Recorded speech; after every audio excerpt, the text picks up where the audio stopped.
Welcome, future entrepreneurs of Zambia. If you're a secondary school student working through the Finlit Zambia supplementary module right now, you are exactly where you need to be. You know those awesome business ideas you're sketching in the margins of your notebooks during break? Maybe it's a baking hustle, a tech repair service, or, I don't know, an innovative clothing brand? Well, today, we're taking those brilliant ideas out of your head and showing you exactly how to make them real, legal, and ready for some massive growth in the real world. So right now, over 80% of Zambia's workforce operates in the informal economy. I mean, we see it every day on the way to school, right? The vibrant street vendors, the bustling local markets, the late-night side hustles. It's just a massive number of people working incredibly hard every single day. But here's the thing. While starting out informally might feel, well, easier, staying informal carries a hidden and honestly often huge cost. Here's the stark reality.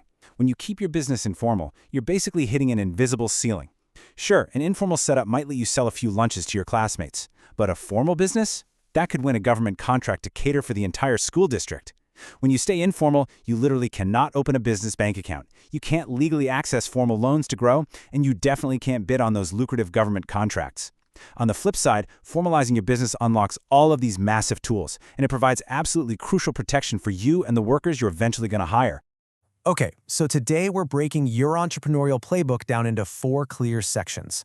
First, choosing your legal structure, then walking through the 7 registration steps, uncovering the real costs of going formal, and finally, a quick Finlit quiz to test your readiness. All right, let's dive right into Section 1, choosing your structure. Before you fill out a single form, you've got to decide what shape your business will take. And you have 4 main choices here. You could start as a sole trader with a business name. This is usually the cheapest and fastest route, costing around 166 kwacha.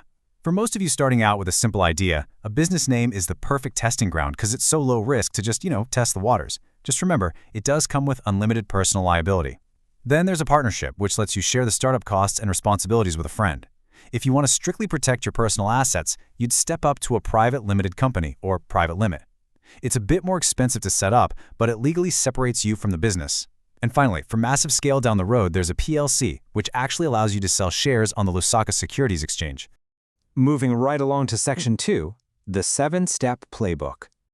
Now that you know your structure, let's see how this builds into the 7-step registration process to make everything totally legal.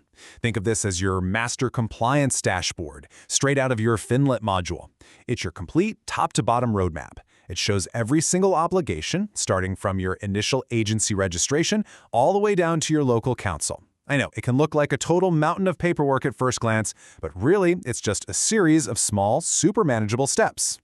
The foundation starts with 3 core steps. Step 1 is PACRA, the Patents and Companies Registration Agency. This is where your business is born and gets its official, legally protected name. Step 2, ZRA, the Zambia Revenue Authority. You absolutely must get your mandatory taxpayer identification number, or TPIN.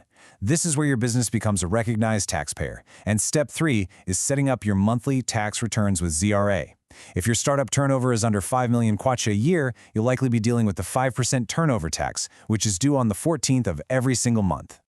Now, steps 4, 5, and 6, they actually lie completely dormant until you hit a very specific, really exciting milestone: the day you hire your first employee. Even if it's just a classmate helping out casually for a wage, the moment you become an employer, you take on the responsibilities of a boss.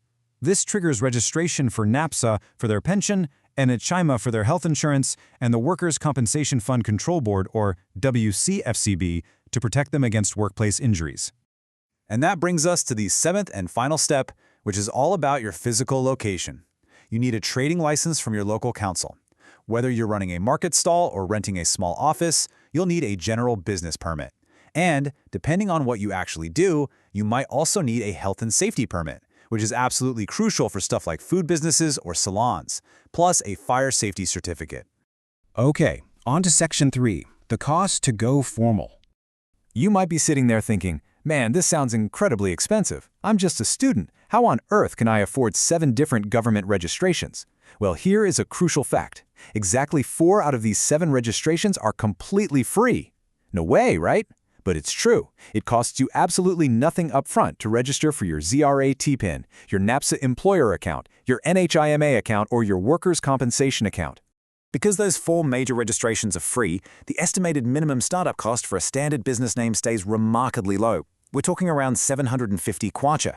That covers your packer name clearance, the registration itself, and a basic local council permit. Just think about that for a second. For less than the cost of a new pair of sneakers, you can have a fully registered, legally compliant, formal business ready to open a real bank account and take on the world. It's a real game changer. Let's move into our final stretch, Section 4, the FinLit quiz. Time to test yourself. All right, we're going to run through 5 quick FinLit questions from your module to make sure you're totally ready to launch. See if you can answer these in your head before I give it away. Question 1. If 4 of the main registrations are free, why do so many Zambian businesses stay informal? Think about it. Well, it's almost always due to a misunderstanding of ongoing compliance costs. People hear acronyms like ZRA or NAPSA and just panic, assuming the government's going to take all their hard-earned profits. But as you've learned, turnover tax is just 5% of sales, and employee contributions are completely predictable. It's really that classic fear of the unknown, not the actual math, that holds people back. Thankfully, the financial literacy you're mastering right now is the perfect cure for that fear. Okay, question 2. How does the mandatory TPEN requirement from January 2025 change the game for informal businesses? The answer here is massive, and the timeline is urgent. From January 2025, without a TPEN, you simply cannot open a business bank account, you cannot get a formal loan, and you can't secure a government license. It effectively cuts an informal business entirely off from the modern financial system. So the risk of staying informal? It's now infinitely higher than the super low cost of formalizing. Let's do a little math together for question 3. If you make 150,000 kwacha in gross sales with 10,000 in expenses, which tax is higher, the 5% turnover tax or the 35% corporate income tax? Let's take it step by step. 5% of your 150,000 gross is exactly 7,500 kwacha. Simple enough. But for corporate income tax, we tax the profit. So 150,000 minus your 10,000 in expenses leaves 140,000. Now, 35% of that profit is a staggering 49,000 kwacha. Let that difference sink in. 7,500 versus 49,000. This beautifully shows exactly why the simpler turnover tax is highly beneficial for low-margin, early-stage startups. Question 4. Why does the Workers' Compensation Fund Control Board, or WCFCB, carry such a super urgent 14-day registration deadline after hiring someone? It's because a workplace injury can literally happen on day 1. If your new employee gets hurt on their very first afternoon moving boxes and you aren't registered, yikes. You are personally and criminally liable for their medical care and compensation. The state wants that safety net in place immediately, no excuses. And for our 5th and final question. What are the specific benefits of a private limited company structure, and at what turnover threshold does VAT registration become mandatory?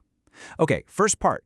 A private lit is its own separate legal entity. That means if the business fails or is sued, your personal assets, like your future house or car, are totally protected.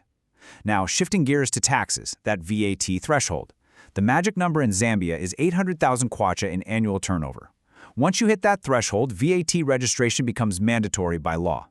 Wow, we've covered a lot of ground today, from PAC reforms all the way to tax math. But I want you to remember the big picture here. Formal businesses survive longer. They attract the loans and contracts needed to massively grow.